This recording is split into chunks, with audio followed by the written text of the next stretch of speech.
A lot of people know Mikecadore because of his two-time state championship. Congratulations on being inducted into the Sports Hall of Fame. You had also you had a great college career. You had a little bit of a professional career, but you also had a little injury there on your leg, didn't you? Yes, sir.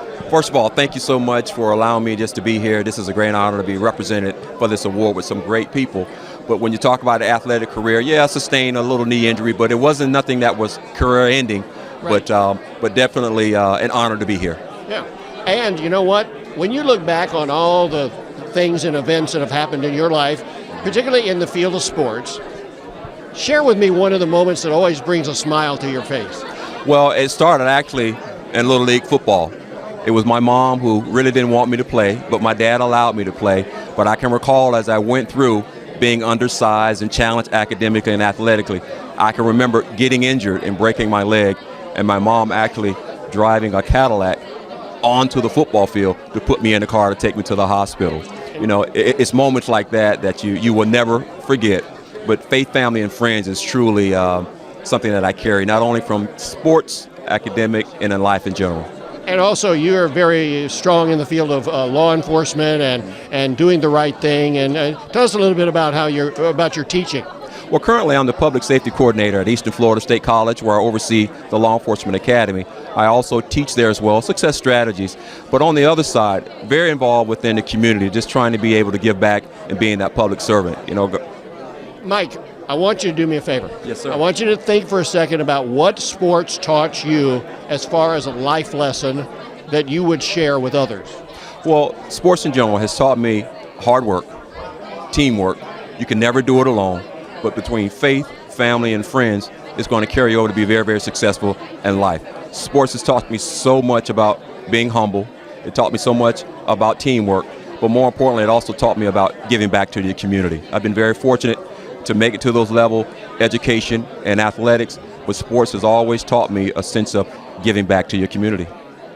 I'm going to say two words to you. I'm going to say Hail Mary, and then I'm going to say Doug Flutie, and I don't have to say anything more because it says it all, and here he is, the man.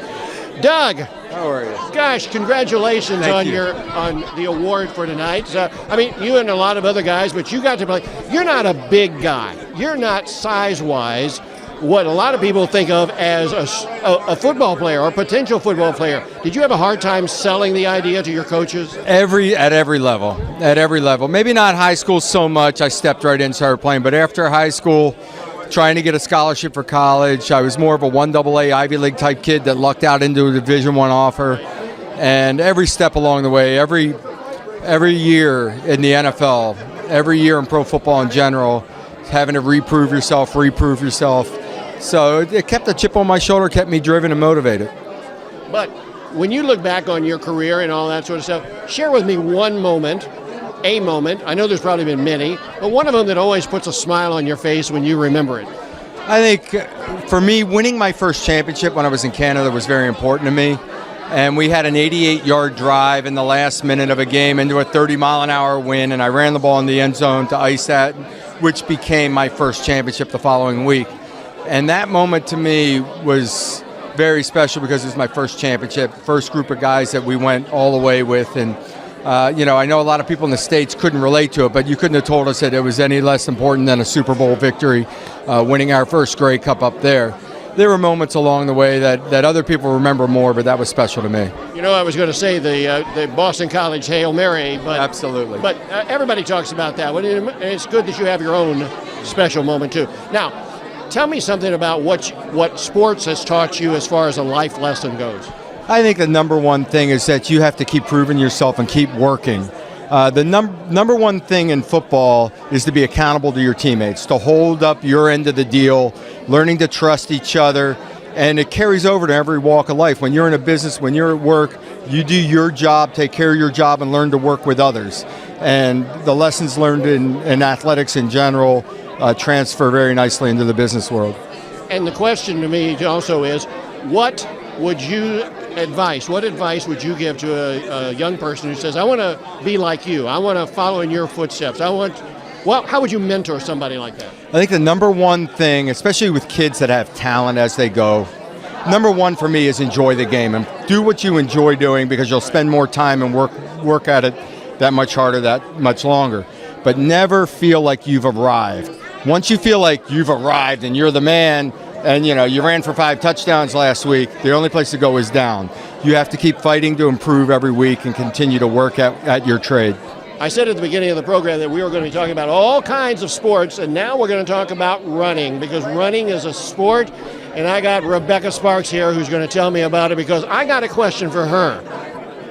How do you get somebody like me involved on a general level? I go down to the mailbox and I'm out of breath. Well, I guess it's just one foot in front of the other. Just get started, and why do you want to do it? That's how we got to start with it. Okay.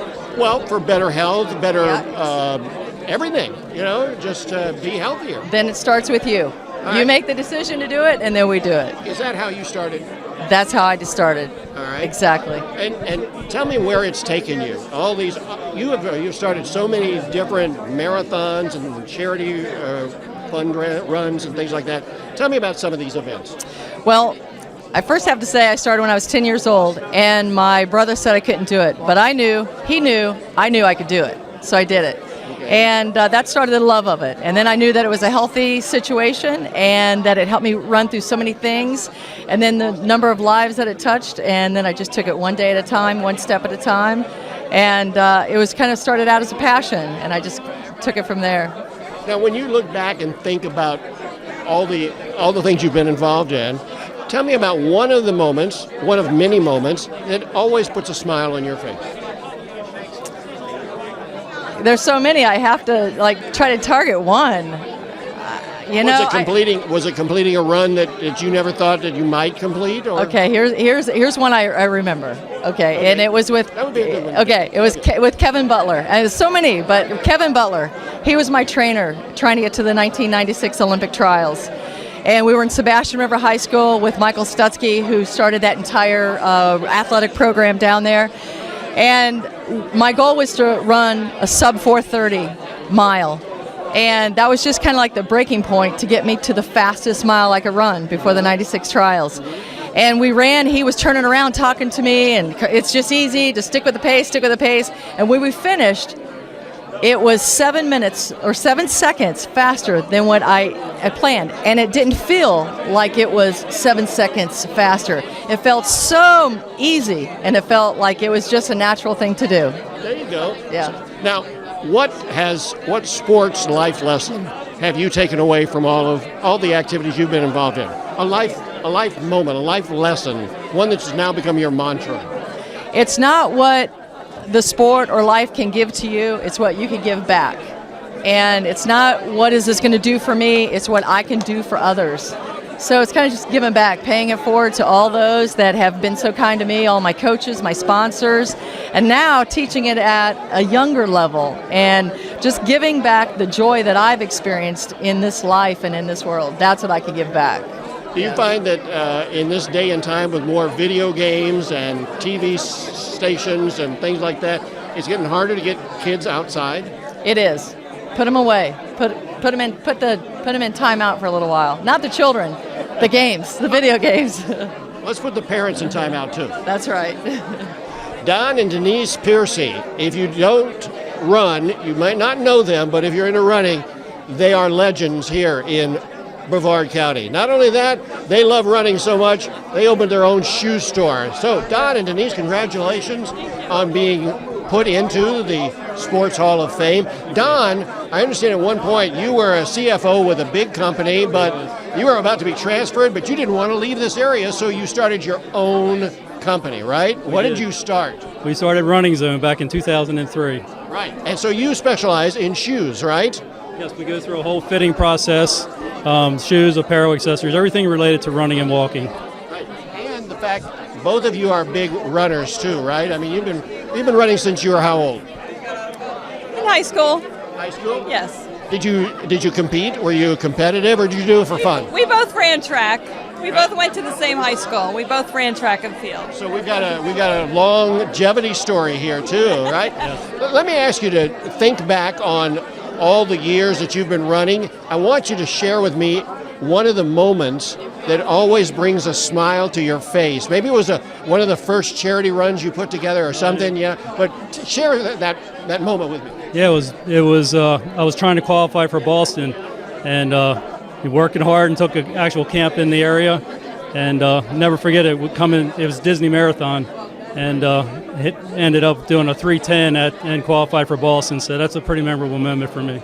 Right. So, Denise, what life lesson has a lifetime of running and a lifetime of sports given to you? Just when you have that type of lifestyle, it makes you a happier person in every aspect of your life. And we try to convey that and get people to understand that, and that's what our store and foundation's about, is to get people moving, and because it makes such a difference in your life, it just seems to bring everything in perspective more. You meet wonderful people. It just really makes a difference in how you look at the world. Now, I am not a runner. Convince me to become a runner. All right, talk to me and tell me. In other words, mentor me and encourage me to become a runner. Okay, first of all, you don't have to be a runner. You can walk. Can I be a walker? Yes, you can walk or run, whichever you prefer. But getting out there and doing events with other people, it's really an enjoyable thing. It's not about how fast you're going. It's about coming out in the community, doing a fun thing, and just really getting yourself out there. It's a lot more fun than sitting on the couch and being in your house the whole time. So it just really changes your life, I think. It makes a difference. it's very social too. I mean, you meet a lot of friends, and you meet them in the morning, so it gives you a reason to get out of bed. So put down the cell phone, put down the tablet, put down the computer, turn off the cartoons, and let's run. Right, Absolutely. right. Run or walk. Or walk. Or walk. Yeah. Absolutely. Yep.